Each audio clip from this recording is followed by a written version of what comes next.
ప్రతిపక్ష హోదా కూడా దక్కించుకోలేని ఈ వైసీపీ పార్టీ, ఈ రాచపీనుగుల పార్టీ, ఈ దిక్కుమాలిన పార్టీ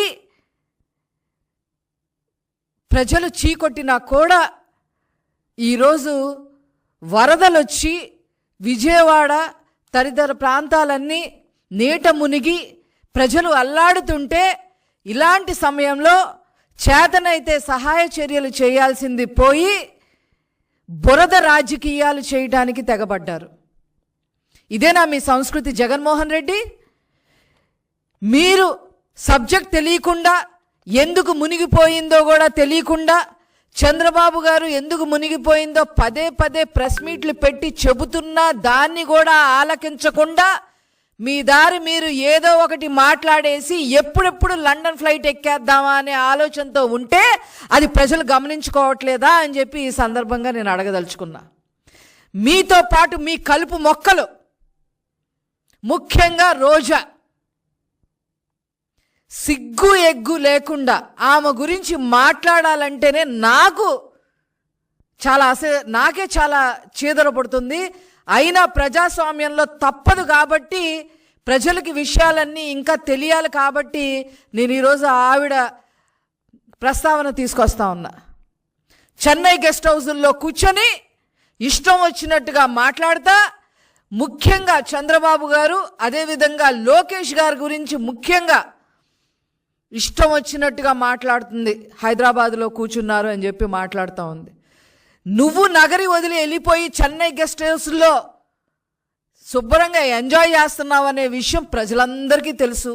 అంతకుముందు యూరప్ టూర్లు వెళ్ళి శుభ్రంగా ఎంజాయ్ చేసావని కూడా ప్రజలందరికీ తెలుసు. అప్పుడప్పుడు ఇక్కడికి వచ్చి లేనిపోని అన్ని మాట్లాడటానికి సిద్ధపడితే తస్మాత్ జాగ్రత్త. అసలు కళ్ళుండి మాట్లాడుతున్నారా, కళ్ళు లేక మాట్లాడుతున్నారా, మతుండి మాట్లాడుతున్నారా, మతి లేకుండా మాట్లాడుతుందా, ఈ రోజా ఎలా మాట్లాడుతుందనే విషయం మాకు ఎవరికి కూడా అర్థం కావట్లేదు.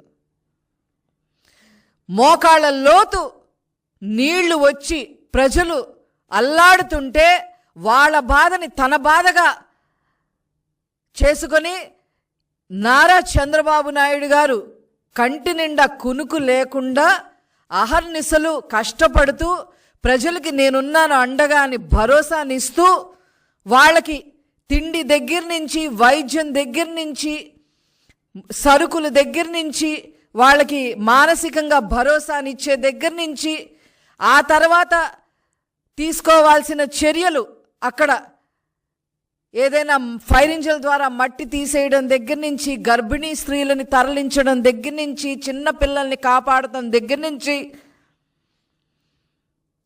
కొద్దిగా జబ్బు చేసిన వాళ్ళందరినీ జాగ్రత్తగా హాస్పిటల్ తీసుకెళ్లే దగ్గర నుంచి, పునరావాస కేంద్రాలని నిరంతరం పర్యవేక్షణలో ఉంచుతూ అధికారులని అప్రమత్తం చేస్తూ, అట్లాగే నారా లోకేష్ గారు బుడమేరు గండ్లు పూడ్చడానికి విశ్వ ప్రయత్నం చేస్తూ అధికారుల్ని, అదేవిధంగా అక్కడున్న కాంట్రాక్టర్ని, ప్రజల్ని అందరినీ సమన్వయపరుస్తూ మరి 1 నెల 2 నెలల్లో జరగాల్సిన పనులని 2 రోజుల్లోనే పూర్తయ్యే విధంగా యుద్ధ ప్రాతిపదికన మరి నారా లోకేష్ గారు అక్కడ అహర్నిశలు కష్టపడుతూ ఉంటే నీ కళ్ళకి కనిపించట్లేదా అని చెప్పి ఈ సందర్భంగా రోజా నేను అడగదలుచుకున్నా. సిగ్గుందా మీకు? అసలు శవరాజకీయాలు చేస్తారా? అక్కడున్న ప్రజలే మిమ్మల్ని చీకొట్టారు. వరదల్లో మునిగి తేలిన ప్రజలే మిమ్మల్ని చీకొట్టారు. అయినా మీకు బుద్ధి రాల. అసలు ఈవిడ ఏంటి, ఈవిడ చరిత్ర ఏంటి, ఈవిడ దేనికి మాట్లాడుతుంది, ఈవిడకున్న అర్హత ఏంటి? ఈ రోజాకి నీకున్న అర్హతలు ఏంటో నేను చెప్పనా? ఏపీఐసిసి చైర్మన్గా ఉంటూ కృష్ణపట్నం దగ్గర 11,000 ఎకరాలలో 2,000 ఎకరాలు 2,000కు పైన లావాదేవీలు జరిగితే నీ వాటా ఎంత తీసుకున్నావో ప్రజలందరికీ కూడా తెలుసు అని చెప్పి ఈ సందర్భంగా చెప్తున్నా. నువ్వు వరద బాధితుల గురించి, ముఖ్యంగా నారా లోకేష్ గారి గురించి మాట్లాడుతుంటే దయ్యాలు వేదాలు వల్లిస్తున్నట్టుగా ఉన్నాయి. అదేవిధంగా ఏపీ టూరిజం మినిస్టర్గా మీరు ఎన్ని దందాలు చేశారో ప్రజలందరికీ తెలుసు. సీఎంఓలో ఒక ప్రముఖ అధికారి మేనల్లుణ్ణి అక్కున చేర్చుకుని అర్హత లేకపోయినా ఆర్టీసీలో పనిచేసే వ్యక్తిని అర్హత లేకపోయినా రాయలసీమకి డివిజనల్ మేనేజర్గా చేసి అతని ద్వారా తిరుమలలో ఎన్ని దందాలు చేశారో ప్రజలందరికీ తెలుసు అని చెప్పి ఈ సందర్భంగా తెలియజేస్తున్నా. మీరా మాట్లాడేది నారా లోకేష్ గారి గురించి, చంద్రబాబు గారి గురించి? అక్కడ దాకా ఎందుకు? కూటవేటు దూరంలో, అంటే జగన్మోహన్ రెడ్డి ఇంటికి కూటవేటు దూరంలో ఎన్ని ఎకరాలు కబ్జా చేశారో, ఆ కబ్జా చేసిన వాటికి మీ బినామీ పేరు, ఒక రెడ్డి గారి పేరు కూడా మాకు తెలుసు. ఆ రెడ్డి గారు ఉండబట్టలేక మీకోసం గెస్ట్ హౌస్లు కడుతున్న విషయమూ మాకు తెలుసు. మీరా నారా లోకేష్ గారి గురించి మాట్లాడేది? అసలు ఏం పని నీకు ఇక్కడ? మంగళగిరి నియోజకవర్గంలో జగన్మోహన్ రెడ్డి గారి ఇంటి పక్కన నూతక్కిలో ఎన్ని ఎకరాలు భూమి దందా చేశావు? అసలు నీకేం పని ఇక్కడ? అదేవిధంగా నగరిలో కూడా ఎవరైతే ఈ రెడ్డి గారు ఉన్నారో అతనికి నగరిలో కూడా బినామీ పేరుతో మీ ఆస్తులన్నీ భుజాల మీద మోస్తున్నాడనే విషయం ప్రజలందరికీ తెలుసు. అదేవిధంగా ఏపీఐసిసి చైర్మన్గా ఉండగా కోట్ల రూపాయలు ఫర్నిచర్ కొనుగోలు చేసి ఒక అతని చేత కొనిపించి అతనికి కరెంటుకి సంబంధించిన కరెంట్ లైన్ కాంట్రాక్ట్లు ఇచ్చిన విషయం కూడా ప్రజలందరికీ తెలుసు అని చెప్పి ఈ సందర్భంగా నేను మనవి చేస్తా ఉన్నా.